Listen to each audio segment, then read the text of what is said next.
hadda halkan aan ku sugannahay waa afaafka hore ee baarlamaanka Somaliland waxaana barbarkayga taagan qaar ka mid ah amba inta badan warbaahinta madaxa bannaan ee Somaliland subax hore ee saaka ay goobtan yimaadeen si ay waajibaadkooda uga gutaan golaha wakiilada Somaliland oo maanta ay ka bilaamayso xafladda xil wareejinta shirgudoonka golaha wakiilada Somaliland balse inta aanay warbaahinta madaxa bannaaneed aanay gelin caqabad ayay kala kulantay caqabadaas oo ka timid xoghayaha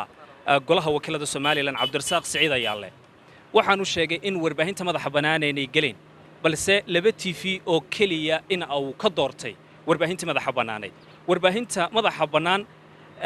si mutadawacnimo ah ay ula shaqayn jirtay golaha wakiilada Somaliland wax adduuna kuma ay qabin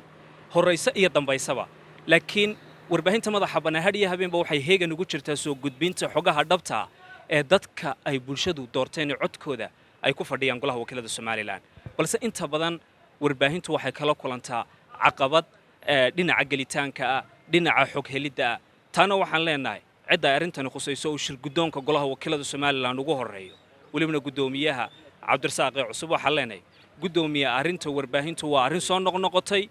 waqti badan ay taagneed si degdeg ah wax uga qaba ayaan ku leenahay cid ay arintan khusaysana fariin ayaan u diraynaa cid ay u afduuban tahay wax xogaya Cabdirasaaq Siciid Ayaale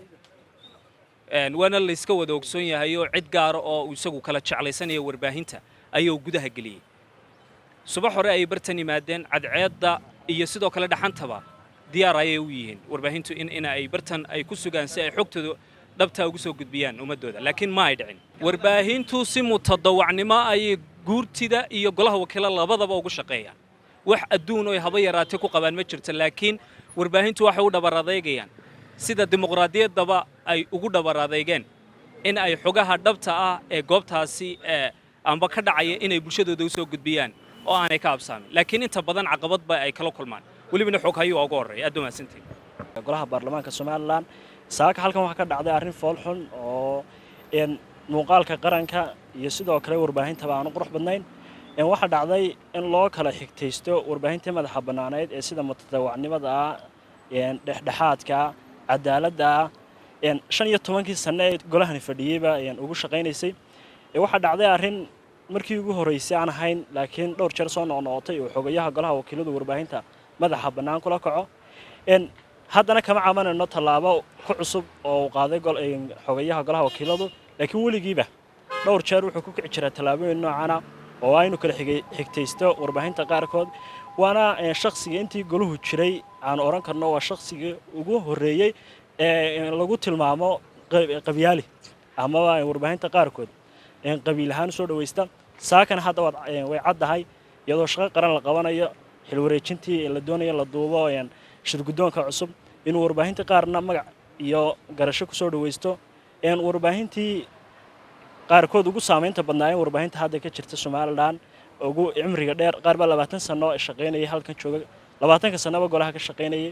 ayuu kala xigtaystay marka baaqaygu wuxuu yahay hadal badan hal lagama buuxshay waxaanu gudoomiyaha cusub ee golaha wakiilada iyo shirgudoonka cusub ee golaha wakiilada baan farana haddii aad doonaysaan in aad ka fogaataan iyo qabiil iyo qabyaalad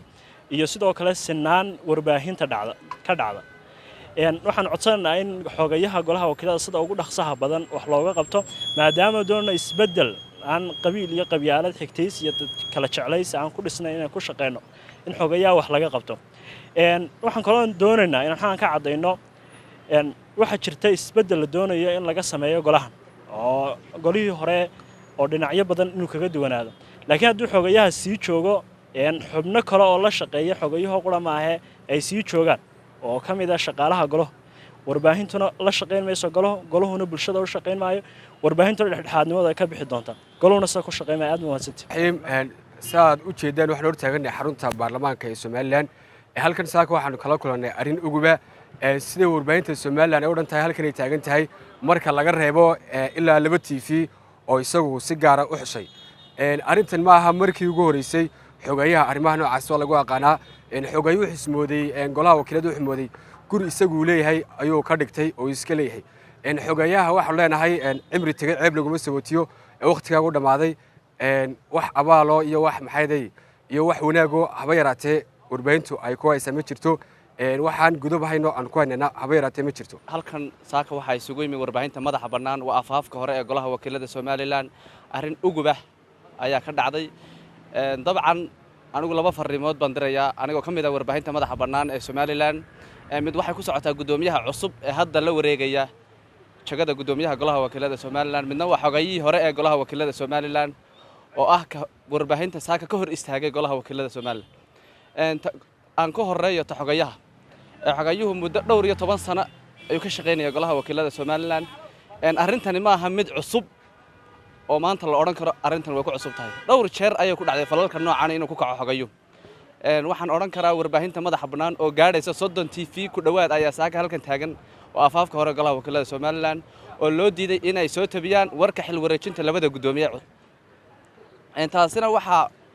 kow ka ah inuu ka hor istaago warbaahinta xogayaha guud dabcan waxaan oran karaa arrintani ma aha mid ku cusub warbaahinta teeda kale waxaan u dirayaa gudoomiyaha Khaliif waxaan leeyahay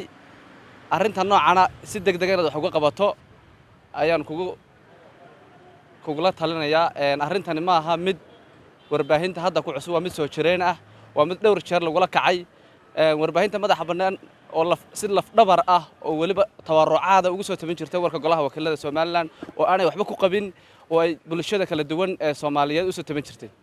arrintan waxaan oran karaa si degdeg ah waxa lagu qabto warbaahinta madaxa bannaan golaha wakiilada Somaliland horteeda ay saaka tuban tahay